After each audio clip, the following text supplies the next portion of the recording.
Voici l'objet le plus illogique de l'histoire du business. Ça coûte que quelques centimes à produire. C'est de l'eau, du sucre, de la caféine et de la taurine.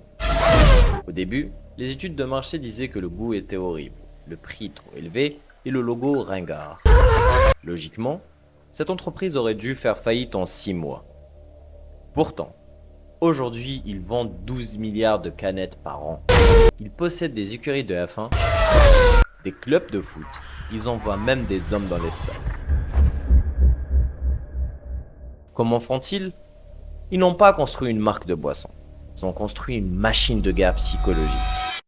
Bienvenue dans l'analyse du système de Red Bull.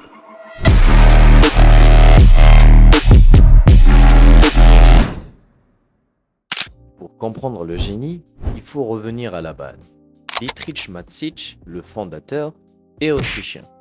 En voyage en Thaïlande, il découvre le Kransing Dang, un sirop pour les ouvriers et les camionneurs pour rester éveillés.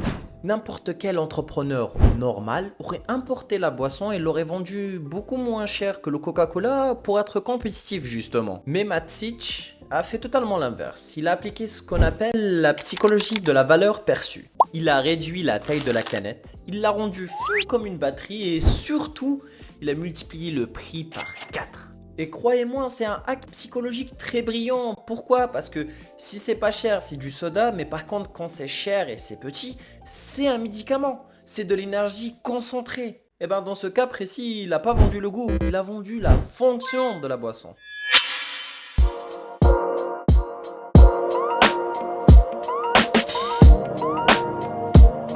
Mais avoir un produit cher, c'est intéressant. Encore faut-il que les gens l'achètent. Au lancement à Londres, personne ne voulait de sa boisson bizarre. Mateschitz n'avait pas le budget pub de Coca-Cola. Il a dû inventer une technique qui est aujourd'hui enseignée dans toutes les écoles de commerce du monde entier. Le guérilla marketing. Je trouve ça drôle parce qu'il a embauché des étudiants pour faire deux choses. Premièrement, aller dans les bars et commander du Red Bull. Comme ça, les barman ou les propriétaires de bars seraient forcés d'en acheter et de stocker en masse. Deuxièmement, il est parti autour des clubs et dans toutes les poubelles qui se trouvaient ou situées autour d'un club, il jetait des canettes de Red Bull vides. Pourquoi, me diriez-vous?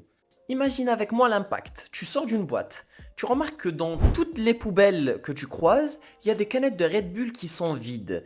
Là, ton cerveau analyse et tu te dis tout le monde en boit. Donc ça doit être à la mode. Je dois essayer. Et c'est ce que Mateschitz voulait faire. Et c'est ce qu'on appelle la preuve sociale artificielle.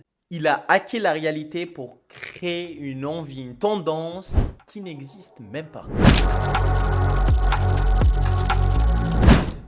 Maintenant, passons au niveau supérieur. Et c'est là que Red Bull écrase la concurrence. La plupart des entreprises fabriquent leurs produits et payent des médias comme la télévision ou YouTube pour faire leur publicité.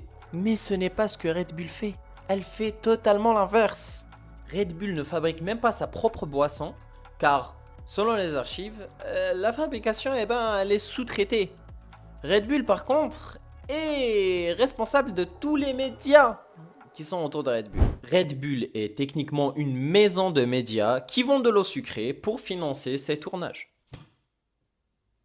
Ils possèdent ce que vous connaissez comme le Red Bull Media House. Ils ne sponsorisent pas l'événement, car c'est eux-mêmes l'événement. Quand Felix Baumgartner saute depuis l'espace, 8 millions de personnes regardent en direct sur YouTube. Red Bull n'a pas payé 30 secondes de publicité à la mi-temps du Super Bowl. Ils ont créé un contenu de 2 heures que le monde entier a vu volontairement. La différence est fondamentale. Ils ne louent pas l'intention des gens. Ils la possèdent.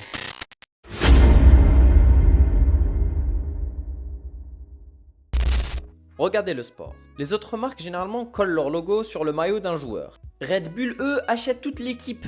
Que ce soit une équipe de foot ou de F1, ils contrôlent tout l'écosystème. L'entraînement, la performance, l'image et la diffusion. Pourquoi, me diriez-vous? Parce que ça leur permet d'associer la marque non pas au sport, mais à la performance extrême. Et oui les gars, parce que quand tu bois du Red Bull, tu n'es pas juste un gars fatigué au bureau. Inconsciemment, tu te lies à ces gens qui repoussent la limite humaine. C'est du branding neuronal. Ok Moussa, c'est génial tout ça, mais on n'a pas 10 milliards pour acheter une écurie de F1. Qu'est-ce qu'on retient pour notre business à nous? Eh ben, on retient 3 points essentiels. Premièrement, le prix est un outil marketing. Ne cherche plus à être le moins cher.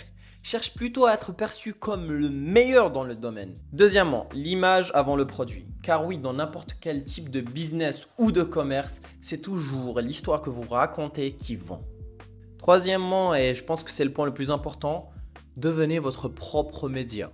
Ne comptez pas juste sur de la pub payante, créez votre propre contenu. Soyez créatif et repoussez les limites. Faites-vous confiance, je suis sûr que votre manière de voir les choses pourra plaire à énormément de personnes. Red Bull a prouvé qu'on pouvait bâtir un empire sur du sucre et de l'audace. Et maintenant, c'est à nous de bâtir le nôtre. C'était Moussa Explore, on se retrouve la semaine prochaine pour une nouvelle analyse.